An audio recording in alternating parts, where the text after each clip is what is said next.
This is my pussy. These are my fish. This is not those, 'cause ain't nobody's vagina smell like that, not even when it's a penis. This is the outfit for the day, and if you caught that reference, we're still friends. Hey everybody, I am Tim, that is T-I-N as in nail salon, T-I-M as in manicure. I am America's first drag queen public intellectual, aka the Cornell motherfucking West of drag, coming to you each week with my thoughts on the latest episode of RuPaul's Drag Race Season 5. So episode 5, the Snatch Game. Everybody's favorite challenge. Yay! So last week, after I posted about how happy I was to see Alyssa's training and skills and experience as a dancer acknowledged, then someone asked me in the comment thread if I anticipated the same thing happening during the Snatch Game with Jinkx Monsoon and her theater training.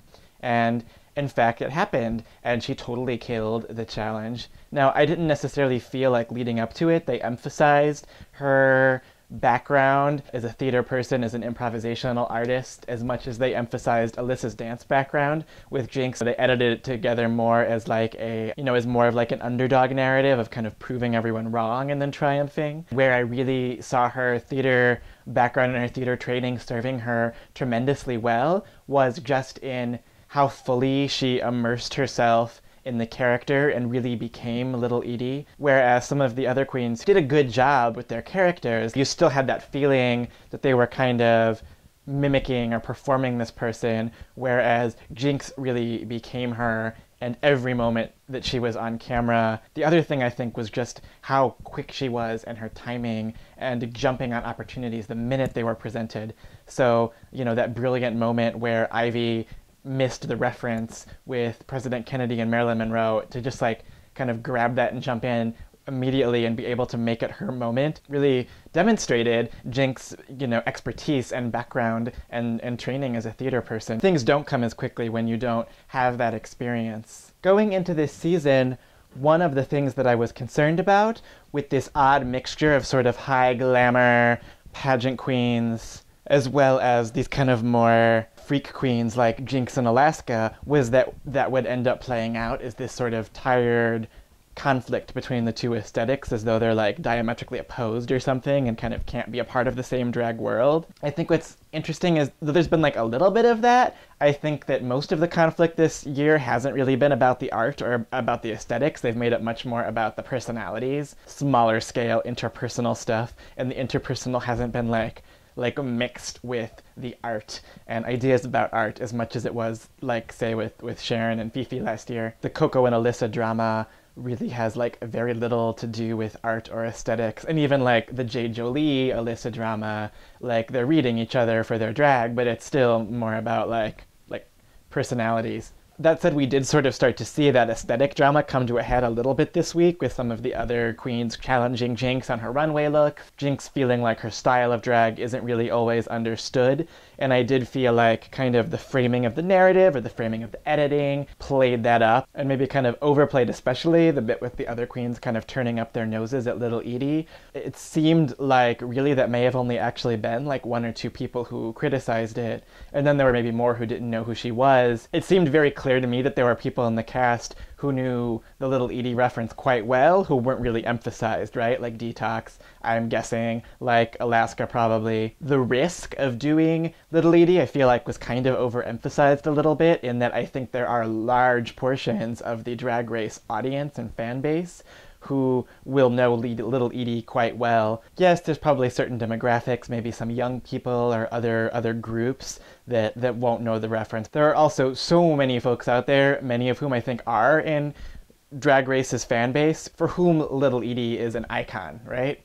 And certainly, like, knowing who the judges are, like, fuck yeah, RuPaul and Michelle Visage, Little Edie, right? The riskiness of Jinkx deciding to do Little Edie was kind of, like, overplayed a little bit, to a certain extent to create drama with the other girls around, like, her style of drag, but I think even more so just to provide that great underdog narrative. Otherwise, I think it would have been clear from the get-go that she was just so well equipped for this challenge, was just gonna kill. So they kind of had to give her that, like, prove them they're all wrong story that, Americans are always so fond of. A lot of people are talking about Jinkx and the critique of her not being glamorous enough on the runway. And we do know that this show has not always been super kind to camp queens or the theater girls, especially when it comes to the way they do their visual to go along with that persona. That said, I have to say that I was incredibly happy to hear RuPaul acknowledge that Jinkx's dress itself was actually a potentially glamorous and really beautiful and attractive piece, that the limitation was more so in the styling. I agreed completely. I have always felt a little bit irritated with the judging on Drag Race, where the looks and the visual are concerned, that they always seem to kind of like reduce it to just one thing, like, well, you're just this or you're just that, and they don't kind of go into like the nuance of like what's working and what's not working. And this is one of the first times I've really seen them acknowledge this part is working, this part I would tweak, and I really appreciated that. And I also think it bodes really well, I hope, for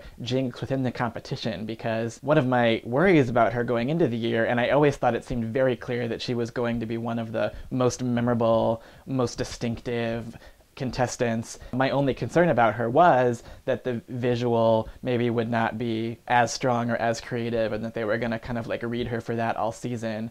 I have actually been pleasantly surprised that I think she has a lot going on visually. I love the look she came into the workroom with the first episode with the big hat.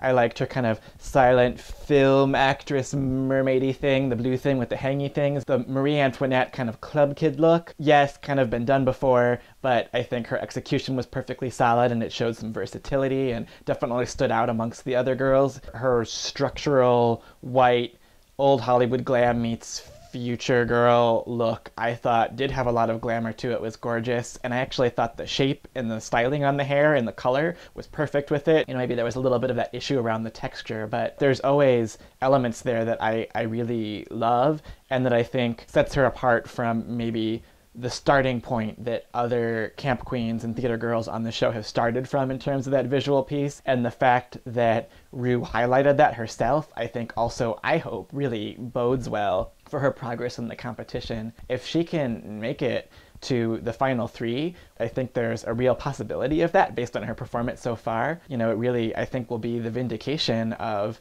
the theater girls on RuPaul's Drag Race, and I'm really looking forward to that because she is an awesome and an unforgettable queen. That is all I've got to say this week. Thank you for joining me, and I look forward to speaking with you again next week. Mwah.